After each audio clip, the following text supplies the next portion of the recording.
안녕하세요 여러분, 100% 국어입니다. 이번 시간 필수 고전시가 어휘 그 개념과 용례를 살펴보는 시간 2차 시입니다.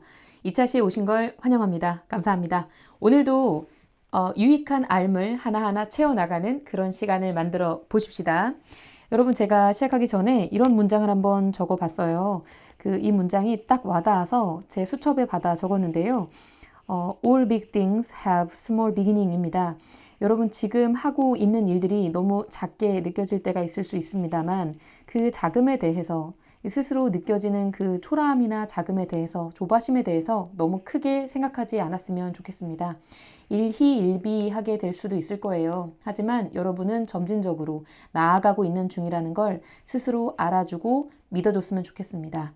그리고 더불어서 하기 전에 이런 말을 또 제가 수첩에 적었는데요.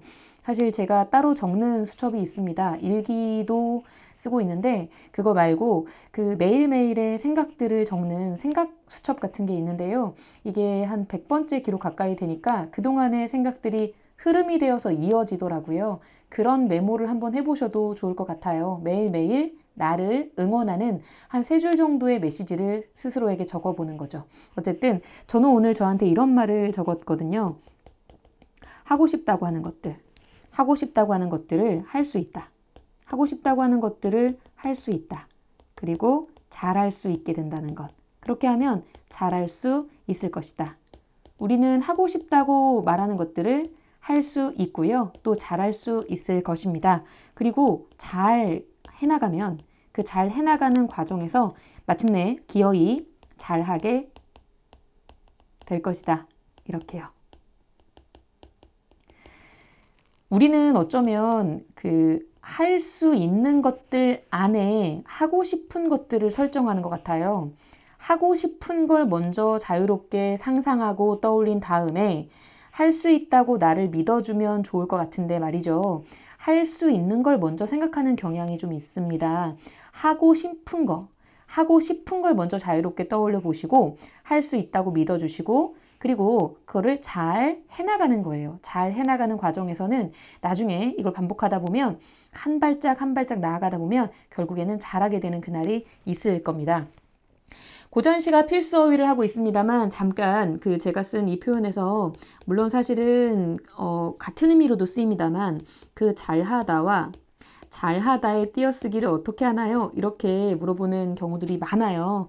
근데 이 잘자가요, 굉장히 뜻이 많습니다. 그래서 옳고 바르게.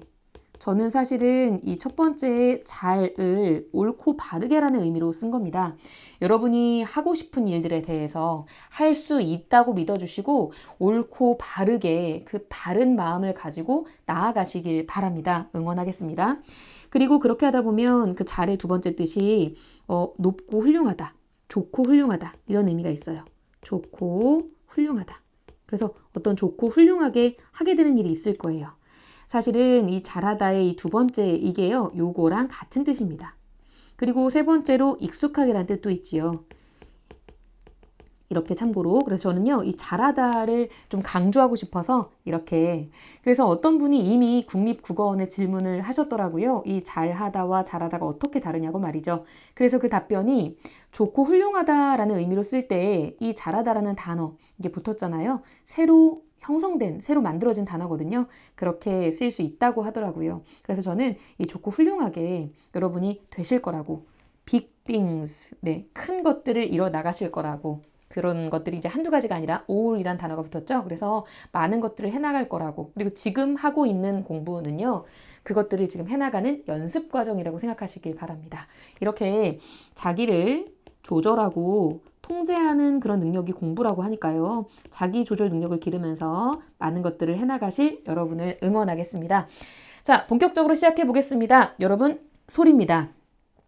솔은요, 솔방울 이런 말 들어보셨죠? 솔잎 이런 말 들어보셨죠? 소나무도 사실은 솔방울이 열리는 솔나무입니다. 리을이 탈락된 것이죠. 그래서 솔은요, 소나무를 가리키는 거고요. 난자는 어지러울 난자입니다. 전란인데 이 란이 앞으로 오면서 네, 두음 법칙에 의해서 난이 된 거죠. 전쟁으로 인한 난리입니다. 그런데 이 전쟁으로 인한 난리도 난리지만 예를 들어서 뭐 개유정란이라든지 네, 수양대군이 단종의 왕위를 빼앗았던 그런 계유정난이라든지 이런 정치적인 큰 어지러움, 이것도 난리. 그래서 이 난자를 어지러울 난자구나, 어지러운 어떤 일이구나, 이렇게 혼란스러운 그런 일이구나 라고 알아두시면 됩니다. 바로 적용해 볼게요. 이신이의 단가 6장입니다. 단가는 짧을 단자겠죠. 짧은 노래의 6개의 장이구나. 이렇게 그 중에서 2장을 제가 57쪽에서 가져와 봤습니다. 자, 해볼게요. 남산의 많던 소리 어디로 갔단 말고 난 후 부근이 그다지도 날래시고 두어라 우로곳 깊으면 다시 볼까 하노라. 자, 소나무가 많턴이니까 많았습니다. 남산은요, 두 가지로 해석할 수가 있어요. 남산에 서울이 있잖아요. 한양을 대유적으로 나타낸 거다라고 보기도 하고 그냥 조정이다 이렇게 해석해도 되겠습니다. 소나무가 많았어요. 저는 그 조정이라고 해볼게요. 조정에 소나무가 참 많았는데 이 소나무가 다 어디로 갔단 말이냐. 이 난 후에 이 난이라는 사건을 겪으면서 이 부근이 근데 이 근자가요. 도끼 근자로 정말 많이 나오는 한자입니다. 그래서 이 밑에도 여기도 도끼근이 있죠. 그래서 큰 도끼와 작은 도끼를 아울러 이르는 말이라고 하는데요. 어쨌든 도끼들입니다. 이런저런 도끼들이 샥샥 베어지면서 많은 소나무들이 사라져 버렸습니다. 그러면 여기서의 부근이라는 단어는 제가 이제 도끼라고 했는데요. 소나무 입장에서는 크나큰 시련을 의미하는 것이었겠죠. 두어라, 두어라 라는 말은요. 그만두어라 라고도 하는데 감탄사입니다. 아, 두어라. 우로가, 비하고 이슬로입니다. 여기 비가 또 들어가 있죠. 비와 이슬이 깊으면 곳은 강조의 전미사. 그러니까 비하고 이슬이 깊게 내려준다면 다시 볼 수 있다라는 얘기입니다. 다시 볼 수 있다. 소나무를 다시 볼 수 있다라고 할 수도 있고요. 또는 소나무 입장에서 다시 한양으로 또는 조정으로 돌아올 날이 있을 것이다. 이렇게 볼 수도 있겠습니다. 지금은 사라져 버렸지만 말이죠. 많은 상징적인 의미들이 있는 것 같아요. 하나하나 가볼게요. 소나무는 예로부터 변치 않는 것을 의미합니다. 여기서는 충신을 의미하겠죠. 그리고 이때 나는요, 당시에 임목대비를 폐위한 사건이 있었다고 하는데 그걸 몰라도 이 난하고 북은 이걸 묶어서 어떤 충신에게 찾아온 시련이라고 보시면 됩니다. 그러나 이 다음을 기약합니다. 그래서 이 마지막은 다시 보기를 기약하는 소망으로 마무리가 되는구나. 이렇게 해석하시면 됩니다. 단순하게 가셔도 좋습니다. 소나무가 어지러운 어떤 사건으로 인해서 막 베어졌습니다. 충신들이 여기저기 이신이도 마찬가지였습니다. 이 작가 이신이도요. 임목대비 폐위에 반대하는 얘기를 했다가 함경도로 유배를 가게 됩니다. 이런 많은 신하들이 있었을 거예요. 그런 상황에서 그러나 다시 볼까 하노라 라는 다음을 기약하는 바람이 담겨 있다라고 보시면 됩니다. 다음 가겠습니다. 새우입니다. 여러분 새우 이 새자가 왼쪽에 보시면 실사가 있습니다. 실처럼 가느다란 그런 비입니다. 가느다란 그런 비, 가랑비. 저는 그리고 비유자 이렇게 보면 왠지 그 비유자를 보면 왠지 그 비가 내리는 그런 느낌이 들더라고요. 네, 그래서 비가 내리는 그런 모습 상상해 보시고요. 회포는 왼쪽에 있는 요거 많이 나오는 한자니까 꼭 알아뒀으면 좋겠습니다. 정말 많이 나오죠. 마음 심자를요. 이 다른 한자랑 합치려고 이렇게 세웠다. 왼쪽에 세운 겁니다. 그 다음에 안을 포자입니다. 안을 포자, 이 마음 심자가 들어가 있는 이거는 품을 회자예요. 생각을 품다, 품을 회. 그리고 이 안을 포자 보시면 왼쪽에 손이 들어가 있어요. 이렇게 자주 나오는 거는 좀 알아두자고요. 마음, 그다음 손. 손으로 뭔가를 이렇게 끌어안고 있는 것 같지 않습니까? 그래서 안을 포자입니다.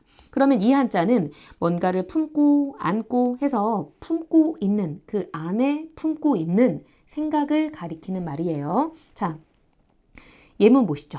단가 6장 이어서 3장 같이 보시겠습니다. 창밖에 새우, 비가 옵니다. 뜰가에 제비 나니, 자, 비가 오고 그리고 제비가 날고 있습니다. 그런 모습이에요.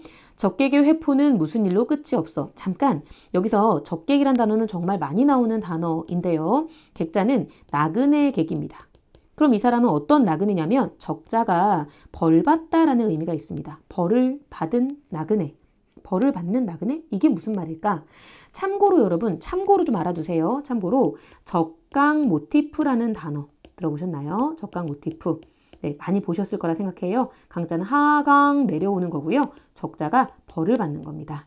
이 말은 이제 언제 고전 소설에서 많이 쓰이냐 하면 신선들이 예를 들어서 신선이 이렇게 하늘 위에 있었는데 벌을 받아서 쭉 떨어져 내려와서 지상세계에서 인간 세계에서 살다가 그 벌 받은 걸 다 갚으면 그 벌을 다 갚으면 다시 한번 이 지상에서 천상으로 올라간다는 이 내려오는 것 자체를 적강 모티프라고 합니다. 그래서 여기서도 벌이 쓰였고 여기서도 벌 받을 적자. 그래서 벌 받는 나그네 바로 이신이가 아까 제가 그랬죠. 그 유배를 갔다고 말이죠. 그래서 이것은 화자 자신. 사실 이신이 시인 자신입니다. 적객의 회포는 그 마음은 생각은 무슨 일로 끝이 없어.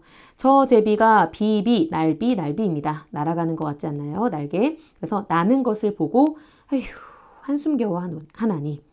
여러분 제가 첫 시간에 강조했는데요. 고전시가 읽는 것도 현대시와 같습니다. 화자, 상황, 정서, 태도. 정서와 태도에서 주제가 드러나는데요. 여기 보세요. 정서. 한숨 겨워 한다. 탄식입니다. 저 나비가 날고 나는 것을 보고 한숨 겨워 한다. 그러면 여기서 이 제비의 의미는 화자랑 반대되는 입장이라 보시면 돼요. 얘는 날고 나는데 나는 날지 못하고 여기서 벌을 받아야만 되는 거죠. 갇힌 사람인 거죠. 그래서 이러한 제비처럼 화자와 반대되는 처지에 있는 그래서 화자의 정서를 심화시키는 어떻게 심화시키냐면 더 외롭고 더 힘들죠. 이게 대조적 자연물입니다. 사실 참고로 대조적 자연물하면 유리왕, 유리왕 고구려의 두 번째 왕이 지은 황조가라는 노래가 있어서 가가 노래에 황조는 누루황 그리고 새 조자니까요. 누런 새인 꾀꼬리를 의미하는데 유리왕이 그 자기의 엄밀히 말하면 세 번째 아내인 치희를 쫓아갔지만 치희가 싫어요 이러면서 가버렸단 말이에요. 혼자 돌아오면서 가만히 말에서 내려 쉬는데 이 꾀꼬리가 꾀꿀 하면서 암수가 서로 정답습니다. 네. 꾀꼬리가 암수 서로 정다운데 외로워라 이 내 몸은 뉘와 함께 누구와 함께 돌아갈고 하며 탄식을 하는데요. 이때 이 꾀꼬리가 바로 대조적 자연물입니다. 이 이신이의 단가 6장 3장에서도요. 이 날아가는 제비와 화자의 그 여기에 꽁꽁 매인 처지 왜냐하면 유배지에서 그 기간을 지내야 되니까요. 그래서 대조적 자연물이라 보시면 됩니다. 그리고 새우하고 회포 많이 나오는 단어도 봐두도록 하세요. 자 갑니다. 어즈버, 감탄사, 시름은 근심과 걱정입니다. 이어서 예문 제4장 이어서 보실게요. 적객에게 이거 보세요. 자 적객 우리 아까 봤지요? 아까 봤던 거 또 나옵니다. 적객에게 적객은 벌 받고 있는 나그네 바로 화자 자신, 시인 자신인데요. 벗이 없어 라고 했네요. 벗이 있으면 좀 분위기가 달라졌을 텐데. 네, 비록 적객이지만 벗이 있다. 이랬으면 분위기가 많이 달라졌을 텐데 벗이 없어요. 친구가 없습니다. 얼마나 외로울까요? 그래서 공양의 제비로다. 여러분 공양이 뭔지 몰라도 이게 꼭 필요한 단어라면 밑에 이렇게 어휘풀이로 줄 거예요. 그리고 그런 경우는 물론 있어요. 당연히 알아야 되는 단어는 잘 안 줍니다. 이 어휘풀이를 당연히 알아야 되는 단어. 그러니까 우리가 아까 했었던 새우라든지 그리고 회포 같은 단어는 제시해 주지 않죠. 여러분이 당연히 알아야 된다는 뜻이에요. 근데 어쨌든 공양을 몰라도 그냥 제비구나 라고 해석하셔도 됩니다. 물론 이 공자는 비어있다, 빌공자니까 알아두면 좀 편하겠고요. 그 다음에 나무목이 2개나 들어가 있는 이 한자는 이 대들보입니다. 비어있는 대들보의 제비입니다. 근데 자 보세요. 핵심은 적객에게 벗이 없는 그 모습이 제비로다 이렇게요. 중간을 생략하고 읽으면 적객은 제비다 이겁니다. 제비와 같다. 그러면 또 하나의 대상인 이 제비의 의미를 가만히 보시자고요. 종일 하는 말이 주어가 빠져있네. 누가 하는 말이냐면 제비가 온종일 하루 종일 하는 말이 무슨 사설은 이야기 무슨 이야기 하는지고 잠깐 제비가 어떻게 말을 하지? 의, 인, 화가 된 거고요. 의인법 쓰인 거고요. 어즈버 내가 적객이었죠. 이렇게 화자가 내가 풀어낸 시름은 근심 걱정은 너른 너란 뜻으로 많이 쓰이고 있죠. 내가 풀어낸 시름은 널로만 하노라. 잠깐만 너로 내가 하겠다 이런 의미라고 하면 좀 이상하잖아요. 너로만 내가 할게 이렇게 하면 이상합니다. 사실 여기서 중요한 단어를 하나 더 가져가실 건데요. 하노라라는 단어 이거 정말 중요합니다. 이 하다와 요 하다가 있습니다. 네. 위에 있는 하다는요. 지금은 우리가 이 하다를 그렇게 당연히 하다 이런 의미로 쓰지만 예전에는 크다와 많다라는 뜻이었고요. 요 아래아가 붙어 있는 이 하다가 바로 지금의 한자로는 이제 이렇게 쓰지만 할 위. 그래서 요거를 지금의 지금 우리가 쓰는 그 하다를 나타내려면 아래아를 붙여야 한다라고 보시면 돼요. 그럼 여기서는 이런 의미겠죠? 내가 풀어낸 이 근심 걱정은 너만큼 많구나. 널로만이라면 너만큼 많다. 많구나. 이런 의미로 해석할 수가 있습니다. 그래서 근심 걱정이 많은 그런 화자의 모습이 나타나 있었죠. 자, 넘어가 보겠습니다. 여러분 이번에는 매화입니다. 매화는 매화, 난초, 국화, 대나무 중에 하나인데요. 이들을 묶어서 사군자라고 합니다. 꼭 알아두세요. 이 사자가 선비사자입니다. 내시니까 넉사일 것 같지만 선비사를 가리켜요. 잠깐만요. 뜻지를 써버렸군요. 네, 선비사를 가리킵니다. 선비다운 또는 군자다운 그런 모습인데요. 바로 지조와 절개, 고결함 이런 것을 상징합니다. 왜냐하면 매화는 음력 1, 2월 달에 다른 꽃들은 따뜻한 봄바람이 살랑살랑 불 때 그때 앞다투어 피어나는데 이 매화는 음력 1, 2월에 아직은 눈이 있는데 그 추위를 뚫고 극복하고 피어나거든요. 그 모습을 보고서 우리 선조들이 지조와 절개를 생각했을 거고요. 난초는 난을 친다라고도 하는 이 난초는 쭉쭉 이렇게 긴 화분에다 보통 키우는데 이렇게 쭉쭉 뻗어나가는 그 기상. 국화는 9월 달에 이제 가을이고 겨울이 오고 막 서리가 내리는 그 추위를 이기고 또 9월 달에 피어나는 꽃입니다. 대나무는 두 가지를 연상해 주세요. 하나는 속이 비어 있어요. 속이 비어 있다는 건 욕심이 없다는 거. 그리고 변하지 않습니다. 1년 내내 같은 색깔입니다. 그것을 의미합니다. 매난국죽. 이렇게 사군자입니다. 소나무가 왜 빠졌을까 싶긴 합니다. 어쨌든 매화는 그렇고요. 잣다와 자자지다. 여러분 주의하실 점이 있어요. 잣다하고 자자지다는 생긴 건 비슷한데 의미는 아주 다릅니다. 잣다는 자주 있는 일을 가리키고요. 자자지다는 이 아지가 피동이거든요. 뭐뭐해지다. 이렇게 해서 뭔가 이렇게 사그라드는 그런 이미지라는 거죠. 그래서 잣다는 자주고요. 자자지다는 이거는 자주 빈도수가 높은 거. 그 다음에 자자지다는 사그러드는 그런 뜻이다 라고 보시면 되겠습니다. 그리고 호접인데요. 호접은 나비를 가리키는데 여기 왼쪽에 벌레 충자 들어가 있어요. 곤충입니다. 나무목 꽃나무겠죠. 꽃나무에 앉아있는 나비 연상해 보세요. 자, 그러면 갑니다. 단가 6장 6번째. 설월에 매화를 보려 잔을 잡고 창을 여니 잠깐 눈설인데 이거 눈입니다. 눈이 아직 있는데 매화를 보려고 합니다. 와, 그러면 잠깐만요. 여기 눈이 있어요. 그리고 매화가 있습니다. 매화는 눈을 극복하고 이겨내고 피어나는 꽃이에요. 그럼 나는 지금 매화를 보려고 하는데 아직은 눈이 있습니다. 네. 이거는 좀 너무 단순한 표시라 볼 수도 있지만 이렇게 가는 게 좋습니다. 네, 눈을 극복하고 부정적의 세모로 한번 표시해 볼게요. 그리고 매화 우리가 긍정적으로 볼 수 있겠죠. 이겨냈습니다. 섞인 꽃 여윈 속에 여위어 있네요. 매화의 상황이 좀 안 좋죠. 눈이 있으니까 여위일 수밖에. 그리고 잦은 것이 잠깐 겉으로 볼 때는 여윈 이 매화가 이 잦은 것이 향기로다? 잦은 이 자주인데 그러면 향기가 진하게 그윽하게 번지고 있는 그런 모습을 상상해 보세요. 향기가 물론 쉽진 않은 상황이지만 향기롭게 자기 존재를 막 이렇게 드러내고 있습니다. 그러면 옆에다가 이렇게 적어볼게요. 매화가 향기를 뿜어내고 있어요. 어즈버 나비가 이 향기를 알면 애끈일까 하노라. 잠깐 나비가 이 향기를 알면 애끈일까 하노라. 추론을 좀 해볼게요. 추론해 봅시다. 여러분 보세요. 나비가 향기를 알면이란 말은 지금 나비는 향기를 알까요? 다시 한번. 지금 나비는 향기를 알까요? 알면이라고 했죠. 지금 나비는 향기를 모르는 거예요. 이렇게 눈이 있고 매화는 향기를 잃었을 거야 라든지 매화는 꽃도 피지 못했을 거야. 여기 꽃이 어딨어? 이렇게 생각하고 있는데 혹시 이 향기를 안다면 모르지만 나비는 향기를 모릅니다. 모르지만 만약에 향기를 안다면 애 끊일까? 이 말은 애를 끊다라는 말은 몹시 슬퍼한다라는 의미가 있어요. 그래서 몹시 슬퍼할까 하노라. 그 말은 기본적으로 나비는 그 매화의 향기를 사랑합니다만 아직 이 매화의 향기가 없을 거라 생각을 하고 있다는 얘기예요. 자, 여기에 담겨 있는 상징적 의미를 찾아가 봅시다. 눈은 시련입니다. 그리고 매화는 향기를, 이 시련 속에서 향기를 이렇게 뿜어내고 있는 매화는 바로 충신입니다.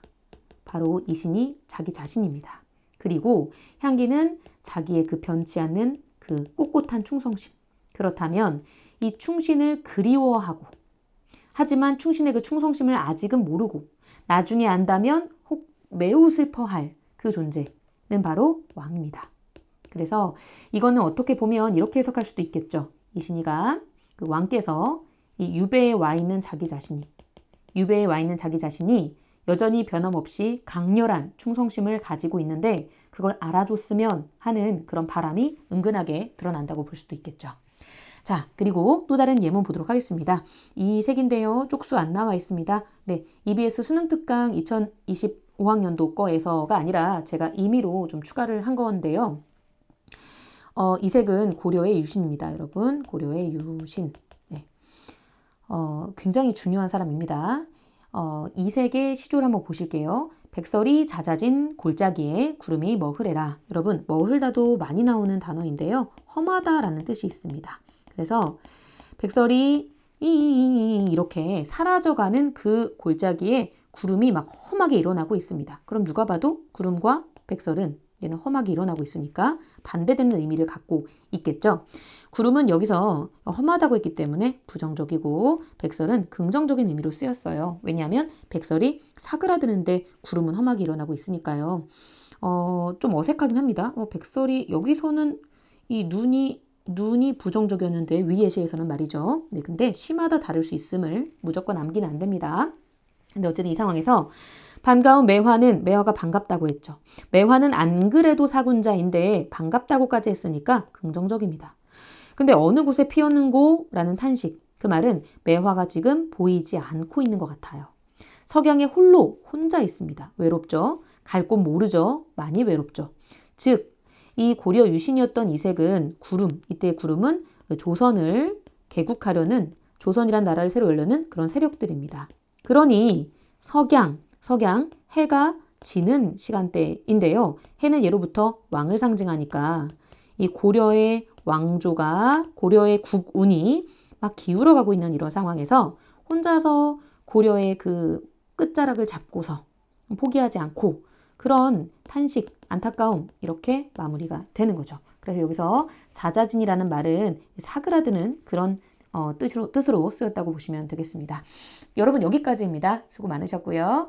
질문이나 궁금한 점이나 여러 가지 편하게 댓글로 남겨주시면 좋겠습니다. 감사합니다.